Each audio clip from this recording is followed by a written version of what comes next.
ശനിയാഴ്ച കേട്ടോ, അങ്കു സ്കൂളിൽ നിന്ന് വന്നിട്ടുണ്ട്. അപ്പൊ അവനുള്ള ഫുഡ് ഉണ്ടാക്കുകയാണ്. ഒരു മുട്ട എടുത്ത് പൊട്ടിച്ച് കുറച്ച് കുരുമുളക് പൊടി ഉപ്പ് ഇട്ടൊന്ന് കലക്കി വെച്ചിട്ടുണ്ട്. പിന്നെ ഒരു തവ വെച്ചു, അതിലേക്ക് കുറച്ച് നെയ്യ് തടവി. ചപ്പാത്തി ഓൾറെഡി ഉണ്ടായിരുന്ന ചപ്പാത്തിയാണ്, നമ്മുടെ ലെഫ്റ്റ് ഓവർ ചപ്പാത്തിയൊക്കെ കൊണ്ട് ഉണ്ടാക്കാൻ പറ്റുന്ന ഒരു സംഭവമായത് കേട്ടോ. അപ്പോൾ ആ ചപ്പാത്തി ജസ്റ്റ് ഒന്ന് ചൂടാക്കി എടുക്കുന്നുണ്ട്, ഒന്ന് സ്മൂത്തായി കിട്ടും, ഒന്ന് സോഫ്റ്റ് ആയിട്ട് കിട്ടും കുറച്ചുകൂടെ. അപ്പോൾ ആ തവയിലേക്ക് തന്നെ നമ്മുടെ മുട്ട ഞാൻ കലക്കി വെച്ചിട്ടുണ്ടല്ലോ അതും കൂടെ ഒഴിച്ചു കൊടുത്തിട്ടുണ്ട്. അതും ചുറ്റിച്ചിട്ട് അതിലേക്ക് നമ്മുടെ ചപ്പാത്തി ഇട്ട് കൊടുക്കാം. പിന്നെ ഒന്ന് തിരിച്ചിട്ടിട്ട് ഒന്ന് സ്ക്രാമ്പിൾ ചെയ്ത് കൊടുക്കാം മുട്ട. കൂടെ ഞാനൊരു ചീസും കൂടി ഇങ്ങനെ സ്പ്രെഡ് ചെയ്തിട്ടുണ്ട്.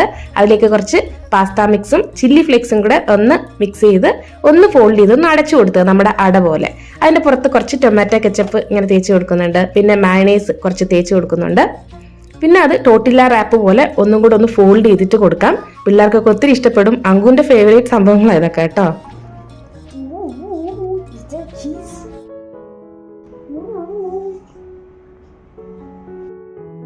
ശനിയാഴ്ചയാണെന്ന് പറഞ്ഞല്ലോ ഞാൻ. അപ്പൊ രാഖിക്ക് അവധിയാണ്, ഞാൻ നേരത്തെയും പറഞ്ഞിട്ടുണ്ട്. സെക്കൻഡ് സാറ്റർഡേ മാത്രമേ ഉള്ളൂ അങ്കുവിന് അവധി. രാഖിക്ക് ശനി ഞായർ അവധിയാ. രാവിലെ അങ്കുവിനെ സ്കൂളിൽ വിട്ടു.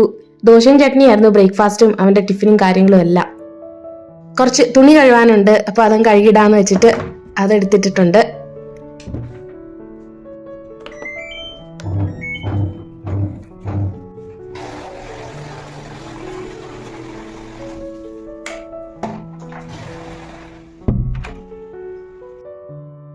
രാക്കെ ഇവിടെ അടുത്ത് റോത്തക്കില് പോകുന്ന പറഞ്ഞ് നിൽക്കുന്നുണ്ട്. വണ്ടി ഒന്ന് കാണിക്കാൻ കുറച്ച് എന്തോ പണിയുണ്ട്. പിന്നെ നമ്മുടെ ചിക്കനും വാങ്ങുന്ന അവിടെ നിന്നാന്ന് ഞാൻ നേരത്തെ പറഞ്ഞിട്ടുണ്ടല്ലോ. അപ്പോൾ അതിനൊക്കെ ആയിട്ട് രാക്കെ റെഡിയായി പോകുന്നതിന് മുന്നേ ഒരു ചായയും കൂടി ഇട്ട് കൊടുക്കാന്ന് വെച്ചു. അങ്കു രാവിലെ പോയതിനു ശേഷം പിന്നെ ഞങ്ങളെല്ലാവരും കുറച്ച് ബ്രഞ്ച് പോലെയാണ് ദോശയും ചട്നിയും കഴിച്ചത്. ഇനി ലഞ്ചിന്റെ ആവശ്യമൊന്നുമില്ല, ഞാൻ എന്തെങ്കിലും ലൈറ്റായിട്ട് കഴിക്കും. രാക്കേന് വരുമ്പോൾ എന്തായാലും വൈകുന്നേരം ആവും. അപ്പോഴത്തേക്ക് എന്തായാലും ഡിന്നർ റെഡിയാക്കി വെച്ചാൽ മതി.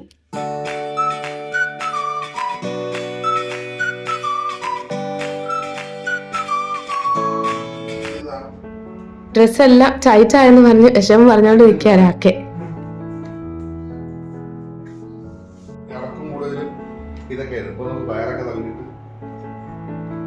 ഓരോ ഡ്രസ്സുകൾ മാറി മാറി ഇട്ട് നോക്കി, അതെല്ലാം കുറച്ച് ഇറുക്കൊക്കെ ആയി. അപ്പൊ ഈ ഡ്രസ്സ് ഞാൻ നന്നായിട്ടുണ്ടെന്ന് പറഞ്ഞു, പക്ഷെ പാന്റ് അത്ര പിടിച്ചിട്ടില്ല.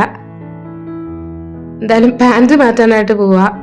അങ്ങനെ ഫൈനലി ഡ്രസ്സ് ഫൈനലൈസ് ചെയ്ത് രാക്കെ ഇറങ്ങാൻ പോവുക. ഞാൻ പിന്നെ കിച്ചണിൽ നോക്കിയപ്പോ 2 അനാർ ഇരിപ്പുണ്ടായിരുന്നു. നമ്മുടെ മാതള നാരങ്ങ അത് കുറച്ച് കേടായി തുടങ്ങിയിട്ടുണ്ടായിരുന്നു. ഞാൻ വിചാരിച്ചു എന്തായാലും അതങ്ങ് പൊളിച്ചു വെക്കാന്ന്. പൊളിക്കാനുള്ള മടി കൊണ്ട് അവിടെ ഇരുന്നെയാണ്. എന്തായാലും ഇന്നങ്ങ് പൊളിക്കാന്ന് വെച്ച് പെട്ടെന്ന് അങ്ങ് പൊളിച്ചിടുക. ഇടയ്ക്കിടയ്ക്ക് ഇതൊക്കെ കഴിക്കുമ്പോൾ ആ ക്ഷീണവും കാര്യങ്ങളൊക്കെ നമുക്ക് മാറാൻ നല്ലതാണല്ലോ.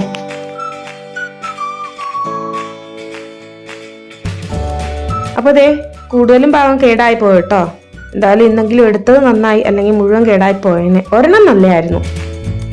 നമ്മുടെ തുണി പിന്നെ വിരിക്കാനുണ്ടായിരുന്നല്ലോ, അത് പെട്ടെന്ന് അങ്ങ് വിരിച്ചെടുക്കുകയാണ്. ലഞ്ചിന് ഇന്ന് പ്രത്യേകിച്ച് പ്രിപ്പറേഷനൊന്നുമില്ല. രാക്കെ എന്തായാലും വരുമ്പോൾ വൈകുന്നേരം ആവും, ഞാൻ പറഞ്ഞല്ലോ. അപ്പോഴത്തേക്ക് ഡിന്നർ ഉണ്ടാക്കി വെച്ചാൽ മതി. പിന്നെ ഇപ്പോഴത്തെ പതിവായി ഒന്ന് നടക്കാനൊക്കെ ഇറങ്ങാറുണ്ടെന്ന് ഞാൻ പറഞ്ഞിട്ടുണ്ടല്ലോ. അപ്പൊ നടക്കാനൊക്കെ ഒന്ന് പോകണം. അപ്പം എന്തായാലും ഡിന്നർ ഉണ്ടാക്കി വെച്ചിട്ടേ നടക്കാൻ പോകുന്നുള്ളൂ. ചില ദിവസം നമുക്കൊരു മടി ദിവസമല്ലേ. ഇന്ന് ശരിക്കും എനിക്ക് ചെറിയ മടി ദിവസമായിട്ട് തന്നെ തോന്നുന്നുണ്ട്. എന്തായാലും കുറച്ച് TV ഒക്കെ കണ്ടോണ്ടെന്നിരിക്കാന്ന് വെച്ചെന്ന് ഇരുന്നു.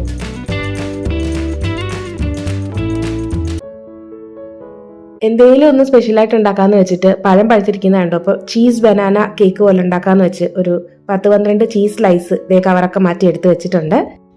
ഇതാണ് എൻ്റെ കേക്കിന്റെ അളവ് പാത്രം കേട്ടോ. അതിലേക്ക് 1 കപ്പ് പഞ്ചസാര ഒന്ന് പൊടിച്ചെടുത്തിട്ടുണ്ട്. അതുപോലെ തന്നെ അതേ അളവിൽ 2 കപ്പ് മൈദാ മാവും കൂടെ ഒന്നിടഞ്ഞെടുക്കുന്നുണ്ട്. അതിലേക്ക് 1 ടീസ്പൂൺ ബേക്കിംഗ് പൗഡർ മാത്രമേ ഇട്ട് കൊടുത്തിട്ടുള്ളൂ. ഉപ്പിട്ടിട്ടില്ല, കാരണം ചീസിൽ ഉപ്പുണ്ടല്ലോ. അപ്പോൾ ഇടഞ്ഞ് മാറ്റിയിട്ട് 2 മുട്ട ഒന്ന് അടിച്ചെടുത്തിട്ടുണ്ട്.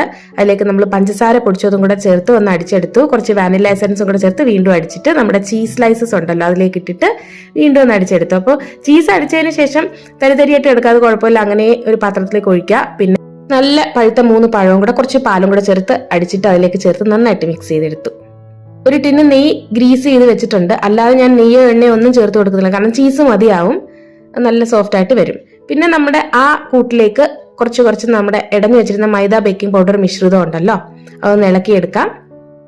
ഈ കൺസിസ്റ്റൻസിയിൽ വേണം നമ്മുടെ ചീസ് ബനാന കേക്ക് ഇരിക്കാൻ. ഒരുപാട് ലൂസും അവർ തന്നെ ഒരുപാട് കട്ടിയല്ല. അതൊന്ന് ടാപ്പ് ചെയ്തെടുക്കുക, കാരണം ചീസ് അതിനകത്ത് ഇരുന്ന് മെൽറ്റ് ആവും. അവൻ ഞാൻ പ്രീഹീറ്റ് ചെയ്തിട്ടുണ്ടായിരുന്നു. 150 ഡിഗ്രിയിൽ 40 മിനിറ്റ്സ് ബേക്ക് ചെയ്തെടുത്തു. എന്നിട്ട് ചൂടാറാനായിട്ട് വെച്ചു. നന്നായിട്ട് ആറിയതിനു ശേഷം തിരിച്ചിട്ട് നല്ല സോഫ്റ്റ് ആയിട്ട് വന്നിട്ടുണ്ട് കേട്ടോ കേക്ക്. നന്നായിട്ട് ഇളകിയും വരും. അകത്തേ നോക്കി ആ ചീസ് മെൽറ്റ് ചെയ്തിരിക്കുന്നതാ കാണുന്നത്. പിന്നെ ബനാനയും കൂടെ ഉള്ളതുകൊണ്ട് ഒരു പ്രത്യേക ടേസ്റ്റ്. ആ ചീസും ബനാനയും നല്ലൊരു കോമ്പിനേഷൻ ആണ്. നമ്മുടെ ചീസ് ബനാന കേക്ക് റെഡി. എല്ലാം കഴിഞ്ഞ് ഞാനൊരു ചായ ഇട്ട് കുടിക്കുക.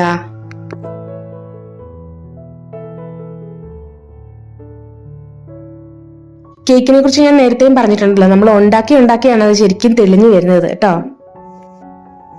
എന്തായാലും കുറച്ചു നേരമൊക്കെ ഇരുന്നതിന് ശേഷം ഡിന്നറിന് ചപ്പാത്തിക്കുള്ള മാവ് ഒഴിച്ചു വെക്കാന്ന് വെച്ചു. അപ്പൊ മയമായിട്ട് ഇരിക്കുമല്ലോ. പിന്നെ വെള്ളക്കടല വെള്ളത്തിയിട്ടിട്ടുണ്ട്. ആ കറിയുമാണ് ഇന്ന് വെക്കാൻ പോകുന്നത്. അപ്പൊ നമ്മുടെ എണ്ണ തീർന്നിരുന്ന അതങ്ങ് ഒഴിച്ചു വെക്കാന്ന് വെച്ചു. ഞാൻ പറഞ്ഞല്ലോ, നമ്മൾ ഭക്ഷണമൊക്കെ ഉണ്ടാക്കാൻ പോകുമ്പോൾ ഇത് തീർന്നു എന്ന് കാണും, ഒഴിച്ചു വെക്കണമെന്ന് പറയുമ്പോൾ നമ്മൾ ആകെ തകർന്നു പോകും. പിന്നെ എന്തായാലും ഒഴിച്ചല്ലേ പറ്റത്തുള്ളൂ.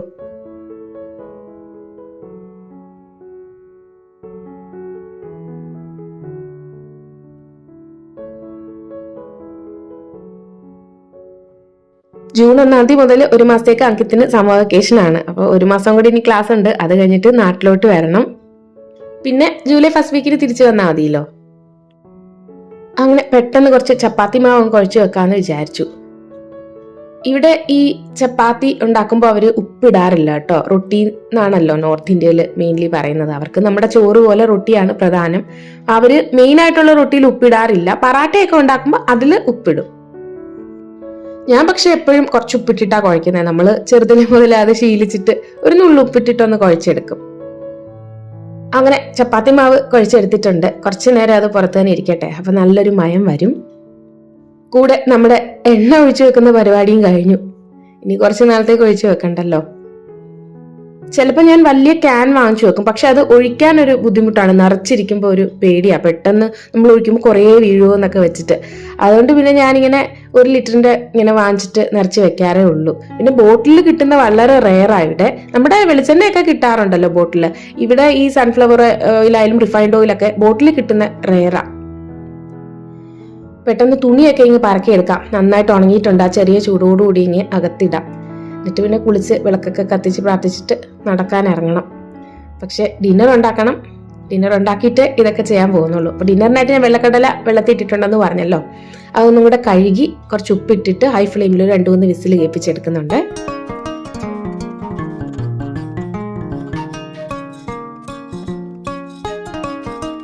വെള്ളക്കടല ആവിയൊക്കെ മാറി തുറന്നു നോക്കിയപ്പോൾ ആവശ്യത്തിന് വെന്ത് കിട്ടിയിട്ടുണ്ട്. ഇനി ഇതിലേക്ക് നമുക്ക് മസാല ഉണ്ടാക്കിയിട്ടിട്ട് ഒന്ന് ഇളക്കി ഹൈ ഫ്ലെയിമിൽ ഒരു 1-2 വിസിലും കൂടെ കേൾക്കുമ്പോൾ നല്ലതായിട്ട് മസാലയൊക്കെ പിടിച്ചൊരു കറി കിട്ടും. മസാലയൊക്കെ ഞാൻ ഒരു പാത്രം വെച്ചു. അതിലേക്ക് കുറച്ച് എണ്ണ ഒഴിച്ചു കൊടുത്തു. പിന്നെ ഇഞ്ചി വെളുത്തുള്ളി ഒന്ന് ചതച്ച് ഇടുന്നുണ്ട്. പിന്നെ 2 പച്ചമുളക് ഇടുന്നുണ്ട്. പിന്നെ സവാളയും കൂടെ അരിഞ്ഞ് ഒന്ന് വഴറ്റിയെടുക്കാം. എനിക്ക് നല്ല കറിവേപ്പില കിട്ടിയിട്ടുണ്ട്. ഹർഷയുടെ അവിടെ നിൽക്കുന്ന കറിവേപ്പ് കുറച്ചും കൂടെ നല്ലതാണ്. അപ്പം ഞാൻ കുറച്ചത് പറിച്ചുകൊണ്ട് വന്നിട്ടുണ്ട്. അപ്പോൾ അതും കൂടെ നന്നായിട്ട് അങ്ങ് ചേർത്ത് കൊടുത്തിട്ടുണ്ട്.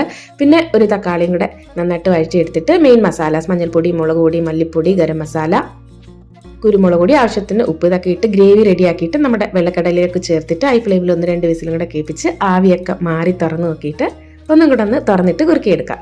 നമ്മുടെ കടലക്കറി റെഡി. കൂടെ ചപ്പാത്തിയും കൂടെ പെട്ടെന്ന് അങ്ങ് ഉണ്ടാക്കി വെക്കുകയാണ്. ആദ്യം ഞാൻ വിചാരിച്ചു പൂരിയായിട്ട് ഉണ്ടാക്കാന്ന്. പിന്നെ പ്ലാൻ മാറ്റിയിട്ട് ചപ്പാത്തി തന്നെ മതി എന്ന് വിചാരിച്ചു. ചപ്പാത്തിക്കും പൂരിക്കൊക്കെ കുഴച്ചെടുക്കുന്ന ഒരു മടിയേ ഉള്ളൂ. പിന്നെ നമ്മൾ ഉണ്ടാക്കി ഇങ്ങനെ, അതായത് ഇങ്ങനെ കുഴച്ച് ഫ്രിഡ്ജിലൊക്കെ വെച്ചിരുന്ന പെട്ടെന്ന് നമുക്ക് എടുത്തങ്ങ് ചൂടാം. പക്ഷെ 1 കൂടുതൽ ദിവസം നമുക്ക് മാവ് ഫ്രിഡ്ജിൽ വെക്കാൻ പറ്റത്തില്ല. കളറ് മാറുന്നുണ്ട്. പ്രത്യേകിച്ച് ഉപ്പും കൂടെ നമ്മൾ ഇടുന്നതുകൊണ്ട് ഒരു കറുത്ത കളറിൽ തന്നെ ഇരിക്കും.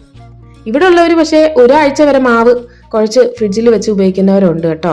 ചിലപ്പോൾ അതുകൊണ്ടായിരിക്കും അവർ ഉപ്പ് ചേർക്കാതിരിക്കുന്നത്. പക്ഷെ ഉപ്പ് ചേർക്കാതെ ഞാൻ വെച്ച് നോക്കിയിട്ടുണ്ട്. എന്നിട്ടും എൻ്റെ മാവ് കറുത്ത് തന്നെ ഇരിക്കുമായിരുന്നു. അതുകൊണ്ട് പിന്നെ ഞാൻ 1 ദിവസം അല്ല 2 ദിവസം അതിൽ കൂടുതൽ ചപ്പാത്തി മാവ് ഫ്രിഡ്ജിൽ വെച്ച് ഉപയോഗിക്കാറില്ല. ഇവിടെ ഉള്ളവർ നമ്മുടെ ആ ഓയിലിന്റെ കവർ പുറത്തിട്ടിട്ട് ഫ്രിഡ്ജിൽ വെക്കുന്ന കണ്ടിട്ടുണ്ട്. ഇത് കണ്ടോ, ഗുൽമോഹറിന്റെ പൂവാട്ടോ. ഇവിടെ ഗുൽമോഹറിന്റെ കുറേ മരങ്ങളുണ്ട്. അപ്പൊ അങ്കിത്ത് കൊണ്ടുവന്നെയാണ്. നമ്മുടെ നാട്ടിലെ ചെമ്പരത്തിപ്പൂ പോലെ ഇരിക്കുന്നില്ലേ? നമ്മുടെ നാട്ടിലും ഉണ്ട് ഗുൽമോഹർ. ഞാൻ ഇങ്ങനെ മരത്തിൽ നിൽക്കുന്നേ കണ്ടിട്ടുള്ളൂ, പൊഴിഞ്ഞൊക്കെ കിടക്കുന്ന കണ്ടിട്ടുണ്ട്. പക്ഷെ ആദ്യമായിട്ടാണ് എടുത്ത് കയ്യിൽ വെച്ച് ഇങ്ങനെ കാണുന്നത്. സംഭവം നമ്മുടെ ചെമ്പരത്തിപ്പൂവിന്റെ അതുപോലെ അടുങ്ങിയിരിക്കുന്നില്ലെന്നേ ഉള്ളൂ. ഒരു ഇതള് നല്ല ഭംഗിക്കുണ്ട് കണ്ടോ, മയിലിന്റെ പീലി പോലെ. എന്തായാലും വിളക്കിന് മുന്നേ അതൊന്ന് വെക്കുന്നുണ്ട്. സൂര്യഭഗവാൻ താന്ന് വരുന്നുണ്ട്. നമ്മുടെ ഒരു റൂമിലെ ബാൽക്കണിയിൽ നിന്ന് നോക്കിയാൽ കാണുന്ന കേട്ടോ. ഇതേ താഴെ മയിലുകളും ഉണ്ട്. ഇവിടെ ഇഷ്ടംപോലെ മയിലുകളുണ്ടെന്ന് ഞാൻ പറഞ്ഞിട്ടുണ്ട്, കാണിച്ചിട്ടും ഉണ്ടല്ലോ. അപ്പം അതിനൊക്കെ കാണുമ്പോൾ ഒരു സന്തോഷമാണ്. ഇപ്പം നല്ല പീലിയൊക്കെ ഉള്ള സമയമാണ് മയിലിന്. കുറേ പെൺമയിലും കുറേ ആൺമയിലും അതിൻ്റെ കുഞ്ഞുങ്ങളും ഒക്കെ ഓടി നടക്കുന്നതാണ് ഇവിടെയൊക്കെ. കൂടാതെ കുറേ മുയലുകളും ഉണ്ട് കേട്ടോ. ഇന്നത്തെ വീഡിയോ ഇവിടെ വെച്ച് അതിൻ്റെ ചെയ്യണം കേട്ടോ. മറ്റൊരു നല്ല വീഡിയോ ആയിട്ട് കാണുന്നത് വരെ എല്ലാവർക്കും thank you so much. Bye bye.